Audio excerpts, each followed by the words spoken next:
Katanya katakan dia dirugikan. Kalau dirugikan bukannya dia harus nuntut, minta jaminan atas uang tersebut, misalkan kayak tanahnya sebagai jaminan, atau misalkan apa rumahnya sebagai jaminan atas kerugian yang telah dia keluarkan gitu loh. Agar kalau misalkan itu propertinya nggak dibangun dengan baik, ya berarti jaminan rumahnya sebagai gantinya gitu. Itu logika sederhananya, bukan nalangin orang-orang ini yang telah merasa dirugikan, terus masuk nanti mau nuntut ke dia head to head gitu, kan lucu ya.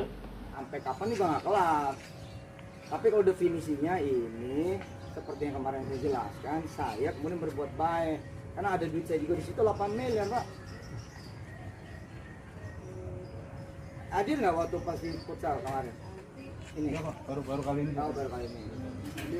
Nah, itu yang jadi masalah nggak pada hadir itu Pak. Enggak, masalah ET itu ke hak hijauan nih. ET itu ke hak hijauan nih.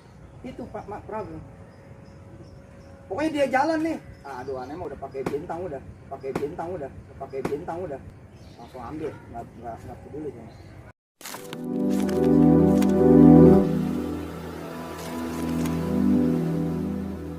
Assalamualaikum warahmatullahi wabarakatuh. Welcome back to my channel Teknibri. Ya, ini adalah cerita yang serupa tapi tak sama karena beda lokasi ya. Dan cuma pemeran utamanya adalah sama, yaitu Pak Japman gitu ya. Ya, Yus Mansur itu sendiri. Nah, teman-teman, ini adalah kasus properti atau ada di sana ada pembeli, pengembang, investor biasanya. Nah, ini akan menjadi simpulan yang menurut saya janggal tapi menarik ya teman-teman.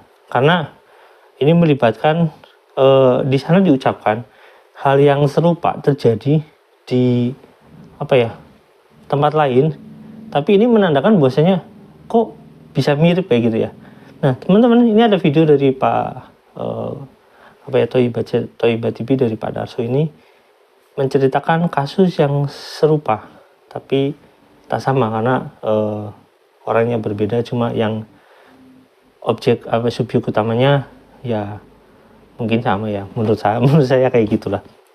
Nah, kita lihat dulu teman-teman videonya, yuk check it out.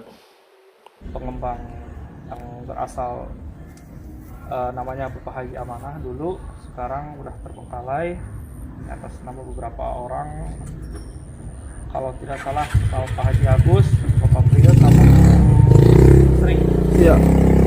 3 orang yang pesan. Cuman lanjutannya ya seperti ini. Ini diteruskan cuma dibayar DP tanah kalau nggak salah 300 juta. Habis itu karena tidak diteruskan pembayarannya, jadi pembangunan tidak dilanjutkan juga. Ini udah berapa lama terbengkalai ini? Ini sejak tahun 2018. 2018 ya? Iya, sampai sekarang. Ini daerahnya mana nih, Ini Bang I? daerah Poris. Poris ya? Maksudnya Poris Indah. Oke. Kelurahan Poris. Oke. Ya, kita lanjut. Salah satu. Nanti ya? Nanti akan saya tunjukkan lagi beberapa tempat lain yang saya pesan juga sampai sekarang tidak menerima unit. Ya. Dan pengembalian pun berjalan secara alot. Oke, Bang I, kita lanjut. Siap. Ini lokasi rumahnya ya, Bang I ya? Ya. Di mana nih, Bang I? Ini lokasinya di Radioron. Iya gitu ya. Iya. Ini rumahnya dalam sini ya? Iya. Ada berapa unit itu? Ini sekitar 10.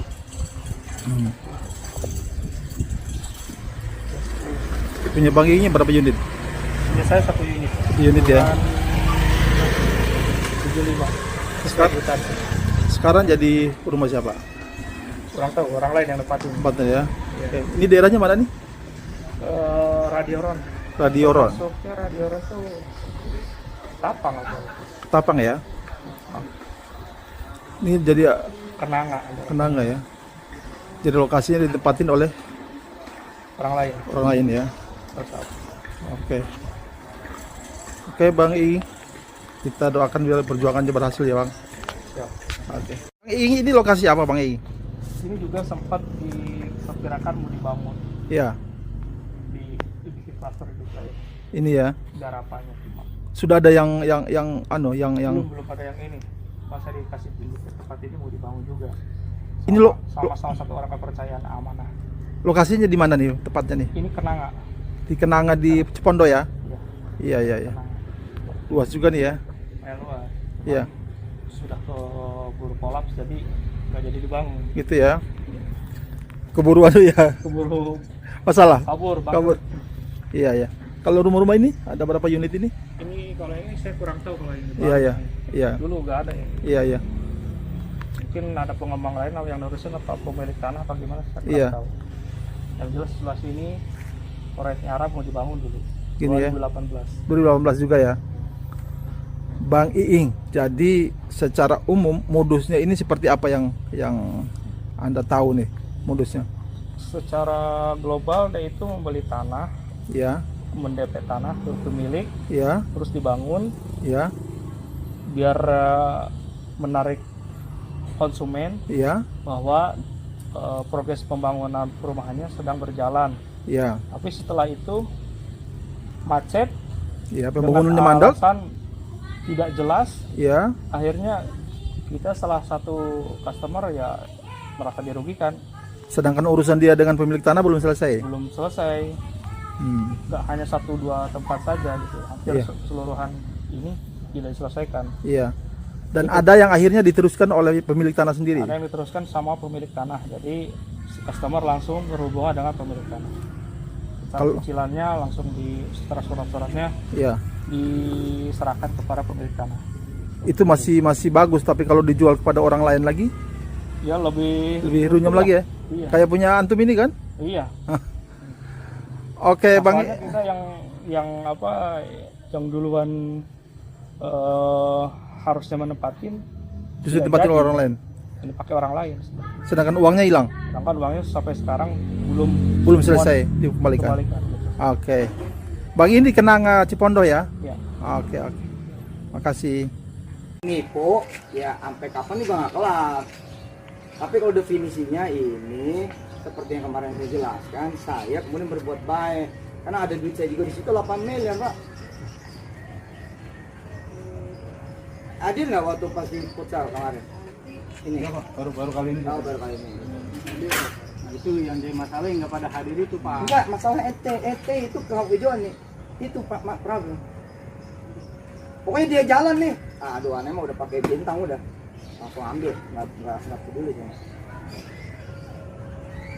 Itu duit orang hilang loh, gara-gara ente. Kenapa hilang? Lah cuma ini ada harapan bayar. Loh kalau si Arab kan kosong badan dia. Lah duit lu hilang, duit gua 8 miliar. Iya. Lu marsin saya. Nggak mungkin yang hadir pada malam hari ini, Pak. Mungkin belum tahu sejarah dari awal. Mungkin Pak Kiai bisa menjelaskan kepada yang hadir pada sore hari ini. Lambat sih Pak. Kalau saya bilang terlambat. Sudah kemet. Jadi saya mah kemarin cuma mau ngomong, saya duluan lapor izin gitu. Angus gitu tadi. Mohon maaf nih, saya kan ngerti juga nih. Mau lapor Arab. lapor syaraf. Iya. Berarti kalau memang Pak Ustadz mau lapor Arab, Kan nanti ada penelusuran. Iya, saya ini berangkat juga nih, nggak Iya. apa-apa nih. Ayo nggak apa-apa deh. Kan nanti kan ada penelusuran. Duit nyampe ke saya apa enggak? Iya. Proyek itu proyek saya apa enggak? Iya. Ya kan? Kan selama ini cuma simpang siur. Iya, terusin aja kalian gitu. Kayak waktu di Surabaya, di Siap. Surabaya juga gitu. Paham. Ya saya mah gentle aja, langsung aja kita datang, kita kagak ada urusan. Ente mah mesti bahagia, aneh tanggung. Kenapa? Karena itu ada duit aneh di dalam. Dengan aneh kelarin ente pada, kan aneh ngamanin aset juga gitu loh. Cuman saya minta waktu. Gue bakal dapet duit gede, biar gimana bakal dapet duit gede. Kan lebih baik daripada yang gak jelas pengembalian. Daripada urusan mah Pak, kalau kasus nih Pak, 5 tahun juga belum tentu beres. Oke lah si Arab pasang badan deh 5 tahun kita bisa tungguin. Abis itu gimana? Tetap kelar, kagak kelar. Kalau sama aneh mah ada harapan. Aneh gua ada harapan, apa harapannya? Abis itu kan aneh tinggal one by one. Aneh sama si Arab doang, sikat. Gitu. Kalau sekarang aneh mau nyikat apa? Yang nempatin juga pada nggak jelas juga. Sebagian malah SDM saya lagi. Anak-anak baru kurang nempatin. Nah itu juga ditanyain tuh Pak Kiai mengenai yang aneh mah bersih, nggak ada urusan. Itu doang. Nah, makanya itu. Iya emang. Maksudnya korban itu nggak ada urusan maksudnya. Mana ya bukan. Ini dia yang dicari-cari Arab. Jangan kabur lah. Iya, Pak Kiai, siap. Kita hadapi. Amin. Ya Amin. enggak? Namanya masalah itu harus kita selesai. Amin. Selesaikan. Amin. Ya enggak? Amin. Insya Allah kita punya Allah. Amin. Yang penting kita tobat. Amin. Pak Kiai. Apa yang salah kita perbaiki. Amin. Betul nggak Bang Sandi? Amin. Hah? Betul. Amin. Masalah sih, namanya juga manusia, masa nggak punya masalah? Amin. Ya kan? Amin. Tapi dengan masalah itu kita jadi bersatu. Amin.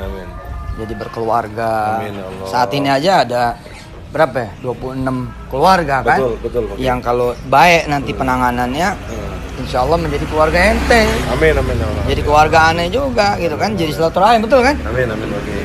Assalamualaikum Bu Haji. Tuh dia. Dagang apa? Masya Allah. Saya kakaknya Sulis, Pak Haji Sulis. Oh. Assalamualaikum warahmatullahi wabarakatuh. Alhamdulillah untuk termin pertama sudah dibayarkan 22 customer. Insya Allah termin kedua di bulan Oktober sampai ada titik terakhir di bulan November. Saya atas nama Haji Amanah mohon apa adanya diberikan pintu maaf. Saya masih ikhtiar. Assalamualaikum warahmatullahi wabarakatuh. Waalaikumsalam, kenal banget. Saya rasa bukannya korban dari Arab. Ini karena emang kebodohan. Karena cara bisnisnya nggak benar. Saya ikut nanganin dan saya memang berencana men-take over semua masalahnya. Mudah-mudahan di Oktober seperti yang saya bilang, semua bisa selesai. Itu proyek kalau diterusin ngerugiin banyak orang dan gak bisa diterusin. Udah salah semuanya, salah akadnya, salah caranya. Dan saya pribadi yang paling dirugikan kalau itu terus. Potensi kerugiannya 150 miliar. Jadi lebih baik dikembalikan. Karena saya orang nomor 1 yang akan bawa ke ranah hukum dan polisi. Karena ada banyak kesalahan dan kemudian masalah gitu. Dan udah saya bilang sama Haji Arab sama Haji Sandy bahwa yang benar banyak bertobat, lurus, niatin benar, nyenengin orang dengan mulangin sampai titik komanya. Jangan sampai ada yang dirugiin. Udah tinggal sabarnya doang dah. Masalahnya udah saya yang nanti urus insya Allah. Tinggal doain saya. Dan bisa menyelesaikan. Amin. Duit saya juga di situ ada sekitar 8 miliar kurang lebih. Demikian. Makasih ya. Sampai ketemu nanti acara di Dumai. Salam sama beliau-beliau. Oke, itu teman-teman videonya. Nah, ada hal yang menarik di sana. Ya teman-teman, ada beberapa ucapan Yusuf Mansur yang menarik. Kalau dari sisi kriminologi, jadi dulu kita belajar ya nih tentang kriminologi. Ya kita ngebahas tentang motif-motif dan hal-hal lain, termasuk ya di sana tentang mimik wajah kayak gitu memang dibahas di sana. Nah tapi ya sudahlah, itu kita bicara tentang itu. Oleh karena itu kita simpulkan berdasarkan ya ilmu terapan yang kita pelajari dulu gitu ya. Tapi ya saya bukan ahli, karena ahli kriminologi itu biasanya ya profesor atau S3 minimal ya. Teman-teman, di sana disebutkan ada kopi Joni. Nah, teman-teman tahu kopi Joni itu ya kurang lebih jadi kasus ini mungkin pernah dibawa sampai meja kopi Joni. Saya nggak tahu apakah udah bertemu dengan Hotman Paris atau enggak pada saat itu. Karena ya di sini nggak ada video tentang kesana sih, cuma disebutkan sampai sana. Dia mengancam kalau dibawa ke kopi Joni, dia akan dalam sini dia akan membawa bintang gitu. Nah kita bertanya-tanya, apakah yang dimaksud bintang itu adalah seorang jenderal? Karena biasanya yang disebut bintang dalam hal ini ya kalau nggak orang yang punya pengaruh tinggi, apalagi ini soal kasus pidana ya, ini larinya ya ke sana, kalau nggak kejaksaan ya Bintang. Tapi karena objek di kita itu berhubungan langsung dengan penindakan yang dilakukan oleh kepolisian, karena kejaksaan nggak bisa melakukan tindakan langsung secara pidana yang seperti itu gitu ya, biasanya dari kepolisian. Apalagi kalau delik aduan ya teman-teman. Ini Bintang, apakah Yusuf Mansur itu di-backingin? Ini bukan berarti kita nuduh kepolisian, enggak. Apakah Yusuf Mansur di-backingin atau Yusuf Mansur yang mengaku-ngaku gitu loh. Intinya enggak nuduh ya teman-teman, biar nggak salah paham. Tapi ngeri ya kalau misalkan memang seperti itu. Tapi kita nggak nuduh ya, jangan-jangan Yusuf Mansur cuma ngeklaim aja kayak gitu loh. Buktinya ya kasusnya diproses-proses aja. Ketiga, ada hal yang aneh. Kenapa Yusuf Mansur itu ngotot pingin melakukan pengembalian?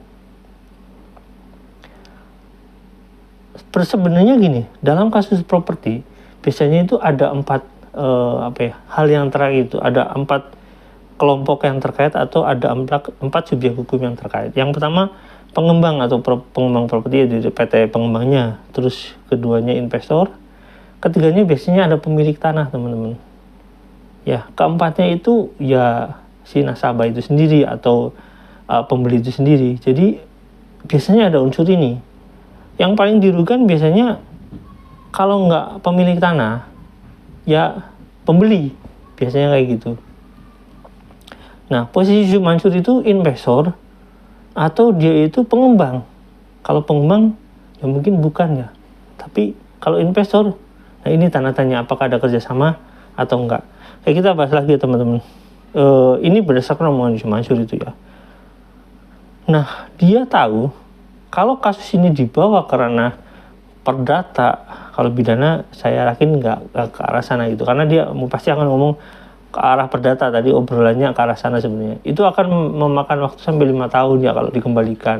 Sebenarnya ini ancaman semacam intervensi yang dilakukan oleh satu kekuatan yang kemungkinan dia merasa intervensinya akan berhasil gitu. Nah, kenapa Yusuf Mansur itu mengintervensi para, ya saya nggak tahu apakah ini pembeli atau orang yang sudah merasa dirugikan dalam hal itu, mungkin ada pemilik tanah, saya nggak tahu ya. Oke, jadi Yusuf Mansur melakukan intervensi di pertemuan itu, kan nggak ngerti ya. Terus di video selanjutnya dia itu cengar-cengir dan dia bilang bahwasanya ada hal yang menarik teman-teman, kita hadapi bersatu. Yusuf Mansur itu mengajak si ya mungkin itu yang disebut Arabnya ya, si Arab itu untuk sambil cengar-cengir untuk bersatu, terus untuk menghadapi gitu loh.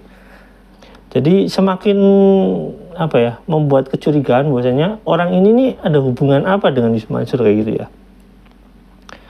Kalau ya nanti kita lanjut lagi ya. Nah, katanya duit 8M tapi malah nombok buat nalangin. Kalau nggak ada kepentingan, tentu tidak mau. Nah, lantas hubungan Arab ini dengan Yusuf Mansur itu apa? Selain dia cengar-cengir dan mengajak untuk bersatu, terus dia ibaratnya menjadi benteng buat si Arab ini, apa lantas gitu? Kenapa Yusuf Mansur di satu sisi dirugikan? Kenapa dia nggak menyita tempat itu gitu kan? Dengan kata lain, kalau misalkan memang ada dirugikan dan dia bisa bertemu, minimal dia melakukan perjanjian gitu dengan si Arabnya itu. Apa sih 8 miliar saya kembalikan dengan cara apa? Dengan cara jaminannya tanah atau apa? Mungkin Yusuf Mansur kayak gitu. Itu kalau Yusuf Mansur dirugikan, pasti akan bilang saya telah meminta untuk penjaminan atas tanah tersebut kayak gitu. Soal sebenarnya gini teman-teman. Ini contoh sederhananya. Kalau misalkan ada orang yang dirugikan atas pembelian kredit satu bidang tanah, satu coupling atau satu perumahan, sebenarnya itu sederhana. Masalah yang terjadi adalah ketika pengembang ini tidak melakukan standar-standar yang ditetapkan oleh pemerintah. Biasanya misalnya kayak gini, buat rumah syariah, terus dengan cara pembayaran tanpa DP atau misalkan atau DP 20 juta, nanti sisanya nyicil untuk beberapa kali. Nah, ketika udah dibayar, uangnya udah banyak ngumpul, udah pada bayar DP, ternyata nggak dibangun. Yang dibangun cuma sampel. Nah, kasus di Surabaya katanya melibatkan, ya kenapa kok bisa orang nuduh kepada Yusuf Mansur hanya sekedar fotonya dipajang di sana. Saya nggak ngerti, masa sih orang begitu saja nuduh gitu, kalau misalkan memang Yusuf Mansur nggak pernah ngomong di sana bahwasanya itu adalah perusahaan dirinya. Ini pertanyaan aja, soal misalkan itu diputus nggak bersalah sama kepolisian, ya itu beda lagi. Ini pertanyaan ya teman-teman. Nah, di kasus ini pun sama sebenarnya. Yusuf Mansur di sana mau menalangin gitu ya. Untung teman-teman ini memvideo bagusnya. Jadi dia punya bukti bahwasanya ada hal yang perlu dipertanyakan. Kok bisa ya Yusuf Mansur mau nalangin, apa sih dia itu seperti apa gitu.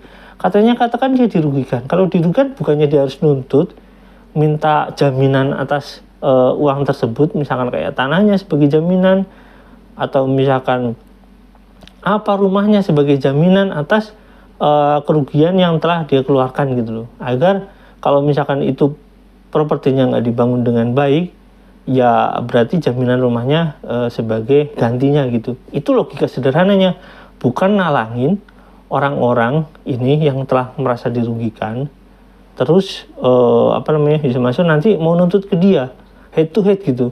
Kan lucu ya, masalah ya dengan si Arab ini belum selesai tapi dia udah nalangin, kan aneh gitu loh. Kalau nggak ada kepentingan atau misalkan nggak ada hubungan antara keduanya ini kayaknya mustahil gitu, mustahil. Kenapa? Dan ini jadi pertanyaan, kenapa orang ini juga ditekan gitu teman-teman ini sama Yusuf Mansur.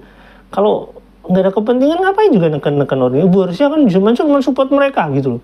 Sama-sama dirugikan, mensupport mereka, kayak gitu menurut saya ya. Bukan coba menutup-nutupi, ya kan Yusuf Mansur biasa nih PHP dengan misalkan kayak karyawannya, dengan yang lain-lain korbannya biasa PHP. Mungkin teman-teman ini ditemuin, di PHP-in kayak gitu, dibayar sekali terus di PHP-in dengan kayak karyawan kayak gitu loh. Gak beda jauh kan kasusnya, mungkin kayak gitu mungkin ya teman-teman. Jadi teman-teman, antara saya bilang tadi dari awal ya, ini adalah kasus yang serupa tapi tak sama karena objeknya berbeda, bukan objek yang sama di tempat yang di Jawa Timur itu. Ini objeknya berbeda lagi. Nah, teman-teman, nanti saya akan bahas lagi mengenai ini dan berkaitan dengan pertanahan gitu, karena ada hubungannya dengan tanah-tanah yang lain gitu loh. Oke, sampai di sini jangan lupa like, subscribe, dan komen. Jangan lupa juga share. Wassalamualaikum warahmatullahi wabarakatuh. Bye. Ngeri.